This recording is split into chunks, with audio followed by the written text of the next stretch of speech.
Welcome to AutoStar's online training.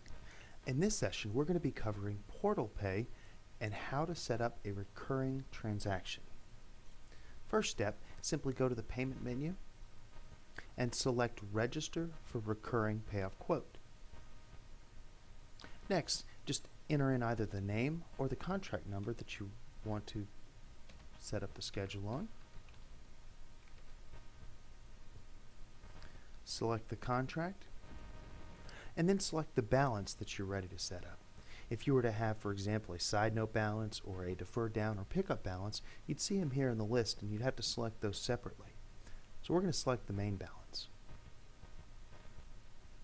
You'll notice up at the top you have the option of either a default schedule or a custom schedule. We're going to start with the default schedule. Underneath it, you see your payment frequency is already set here as bi-weekly, and the payment start date is always going to be the next date that the invoice comes due. And what the default schedule basically does is it looks at AutoStar and it says, I want to know every invoice that's coming due from now to the end of the contract, and that's what I'm going to set up. So these will coincide with the date the invoices come due. And like I said, by default it goes all the way to the end of the contract. We're going to go ahead and select the next date here, and we're going to move on down into the payment method area. If you already have payment methods set up for a customer, you can simply select the payment method, and if you don't, you can simply add an account right here at the time you set this up. Once you've got it selected, go ahead and click Continue for me, and it's going to pull up the payment method confirmation screen. What this screen does is give you the opportunity prior to setting up the schedule to go ahead and confirm that all the information on this particular payment method is correct. Of utmost importance is the email ID up here.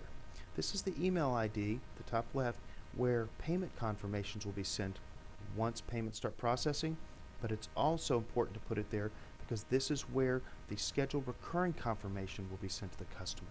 This just gives them an outline of everything about it. It'll have the first payment start date, the last payment end date, how much the payment's for, and what the payment amount will be throughout this term. Once you've verified all this information is correct, go ahead and click Continue. And you're given an opportunity here to review the schedule, and this just shows you what you're about to set up on this customer. And if everything again looks correct, go ahead and click Setup. Recurring payments have been set up successfully on a default schedule for this customer. Next, we're going to set up a custom schedule. So again, I'm going to go to the Register for Recurring screen. I'm going to enter in the customer's name. Select the contract again, and the balance. This time, however, I'm going to select the custom schedule. Now remember, the default schedule is limited to what the contract parameters are in Fusion. The custom schedule allows you to set up a recurring schedule of any kind that you want. Whether it's monthly, bi-weekly, semi-monthly, you can indicate any payment frequency you want. Another thing that sometimes some people want to do is they want to set up a different payment start date. For example, let's just say this was a weekly customer and their invoices come due every Friday. Some dealers will set up the payment date the day before, so the payment's always a day before the invoice comes due. Another example might be if a customer who's contractually scheduled for bi-weekly invoices might want to make their payments weekly. So you simply change it to weekly, enter in the new payment amount, and then proceed just the same way we did with the default schedule. Selecting the payment method, confirming the payment method information is correct, and continuing. Now, one of the main differences between this schedule and the default schedule is you'll see you can set it up with odd payment amounts. So the balance may not equal the payoff.